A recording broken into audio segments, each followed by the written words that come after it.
Saya akan angkat sebuah kisah teman-teman sekalian. Kisah seorang ulama tabi'in bernama Rabi' ibn Haytham rahimahullah. Rabi' ibn Haytham ini ulama yang sangat terkenal dengan kesolehannya, luar biasa kesolehannya orang ini. Jadi dia di akhir hidupnya, Rabi' ibn Haytham ini muridnya Abdullah bin Umar, muridnya Abu Musa al-Asy'ari, sahabat-sahabat yang mulia. Ini murid langsungnya, ulama tabi'in yang terkenal, Rabi' ibn Haytham. Rabi' ibn Haytham ini di akhir hidupnya sempat stroke setengah badan. Datanglah dua orang muridnya bertamu ke rumahnya, dan ini termasuk adab yang baik. Kalau teman-teman mendapatkan seorang alim ulama dan memang dia bersedia bisa didatangin, kunjungin, minta nasihat atau ketemu minta nasihat atau ada di pengajiannya lah. Mereka datang mengatakan, begitu masuk, kebetulan stroke setengah badan, bagian kiri tubuhnya stroke ini. Ada 4 kejadian di rumahnya pada saat itu. Yang pertama, pada saat muridnya masuk, muridnya berkata, wahai imam, imam ini kiai, ustadz, wahai imam, apa rahasianya, kenapa anda ini bisa mengontrol lisan anda? Tidak seperti ulama-ulama yang lain, masih kadang-kadang ngobrol-ngobrol kosong. Anda ini betul-betul, Rabi' ibn Haytham terkenal kalau ngomong nasihat, tanya kabar orang, gitu kan, Quran atau zikir, nggak ada yang lain. Ini itu saja 4 tuh dari lisannya, nggak ada yang lain, luar biasa. Kalau bukan nasihat orang, tanya kabarnya orang lain, gitu kan, apa kebutuhan mereka, kemudian berzikir atau baca Quran. Gitu. Ini masuk dalamnya zikir adalah doa. Maka dikatakan apa sih, murid-muridnya bilang apa rahasianya anda melakukan seperti ini? Dan ini saya sempat angkat di khutbah Jumat kita kemarin potongan kisah ini. Maka Rabi' ibn Haytham mengatakan, wahai murid-muridku, apakah kalian sampai sekarang masih ragu ada Tuhan namanya Allah, dan kalian masih ragu di pundak kanan dan kiri kalian Allah telah letakkan malaikat yang akan mencatat amal baik dan amal buruk kalian, dan pasti demi Allah akan dibacakan dan dihisapkan untuk kalian di sana di akhirat nanti? Artinya saya bisa mengontrol lisan saya karena saya tahu Tuhan saya selalu melihat, dan ada malaikat yang mengawasi, tidak pernah tidur nih, 24 jam terus mengawasi, baik dicatat buruk dicatat. Lalu kemudian muridnya mengatakan, baiklah kalau gitu, dapat ilmu.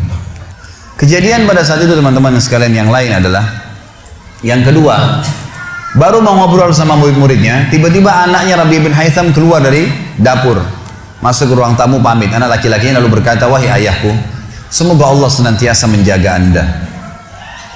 Ibu saya membuatkan untuk anda makanan namanya halwa pada zaman itu. Halwa ini Bapak Ibu sekalian makanan yang mahal. Bahannya susah, bahannya mahal, buatnya susah, lama diadon berjam-jam baru jadi. Dan ini dimakan oleh pejabat-pejabat gitu. Rabi' bin Haytham rahimahullah ini punya ciri khas, mereka tidak pernah rewel. Di rumahnya dihidangkan makan apa sama istrinya, dimakan sama dia, baik sekali orangnya. Udahlah, dunia dilaluin sama dia begitu saja. Maka anaknya datang dan mengatakan, wahai ayahku, ibuku membuatkan untuk anda halwa, makanan yang mahal bahannya dan juga susah buatnya. Tapi anaknya bilang, ibu saya buat halwa buat anda. Ibu saya berharap anda memakannya, gitu. Lalu kata Rabi' bin Haytham, baiklah, keluarkan aja. Dikeluarkanlah makanan tersebut. Lalu halwa ini dipotong-potong karena kue yang bagus dan cukup besar, di nampan besar dipotong-potong.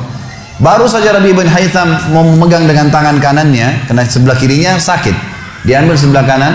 Kemudian dia kasih isyarat murid-muridnya untuk ambil juga. Baru mereka mau pegang, tiba-tiba pintu rumahnya ada yang ketuk. Diketuk. Dia kasih isyarat anaknya, suruh buka pintu itu. Dibuka pintu itu. Anaknya pergi sana. Waktu dibuka teman-teman sekalian, ini ternyata yang ketuk pintu bukan orang biasa, orang yang luar biasa, orang gila, gitu kan. Jadi bukan orang yang peminta-minta biasa, orang yang luar biasa, orang yang selalu anggap ini udah deh, nggak usah dilayanin, nggak usah diajak ngomong, nggak usah diperhatikan, gitu kan. Orang gila ini ketuk pintu dengan pakaiannya yang lusuh, tidak pakai alas kaki, rambutnya berantakan, kasih isyarat minta makan. Rabi' ibn Haytham rahimahullah tunjuk anaknya, suruh datang, angkat nih halwa, kasih orang gila itu. Halwa nih makanan yang mewah, kasih orang gila itu.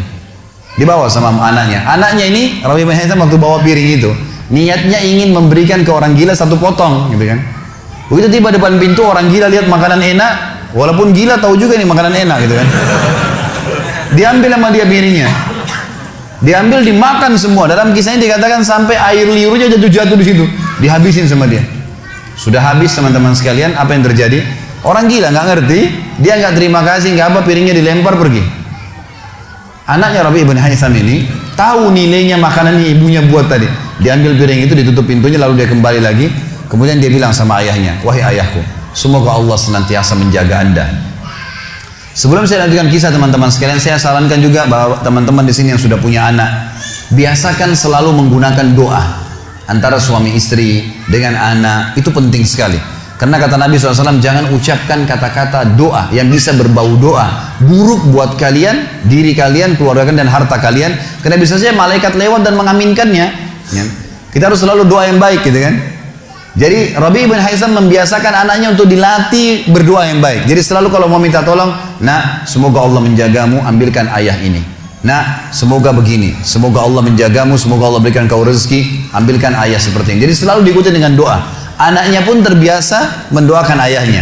Dalam kondisi anaknya jengkel karena perilaku si orang gila tadi, dia kembali dan masih sempat mengatakan, ayah semoga Allah menjaga Anda. Tadi itu ayah yang minta-minta orang gila.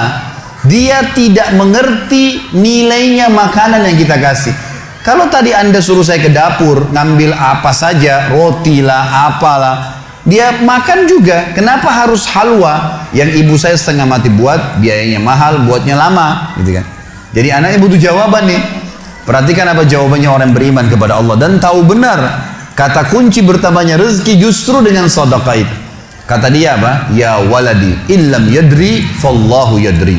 Baru dia baca ayat lan tanalul birra hatta tunfiqu mimma tuhibbun. Wahai anakku, kalau orang gila itu tidak tahu nilainya makanan yang kita kasih, nggak penting buat saya. Karena Allah tahu nilainya. Bukan dianya, tapi Allah tahu nilainya. Dan ingatlah firman Allah, kalian tidak akan mendapatkan, gitu kan?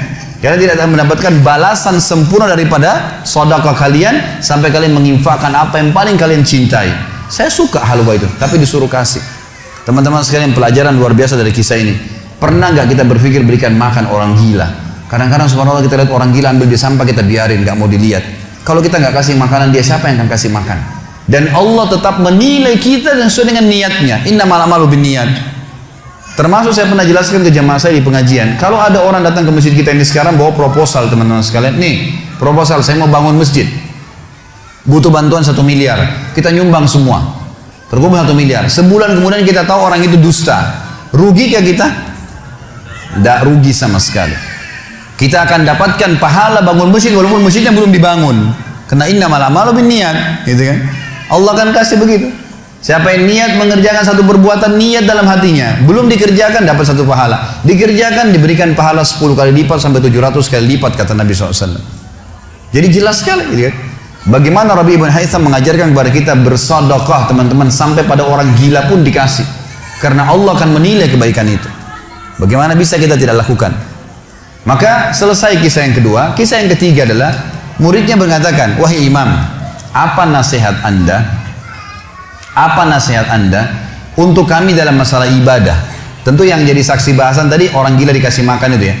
Maka dia mengatakan waktu ditanya oleh muridnya apa nasihatnya dalam ibadah kami apa nasihatnya, sholat, puasa, apa nasihat anda? Maka beliau mengatakan, alaikum bil asrar, rahasiakan amal soleh kalian, jangan ceritakan sama siapapun, kerjakan tapi jangan ceritakan. Udah, Allah sudah utuskan ada malaikat yang catat semua kebaikan, tidak dibayar, tidak pernah tidur, lengkap semua data-datanya hari kiamat, semua dicatat. Rahasiakan amal soleh kalian, jangan ceritakan sama siapapun, jangan buka sama siapapun.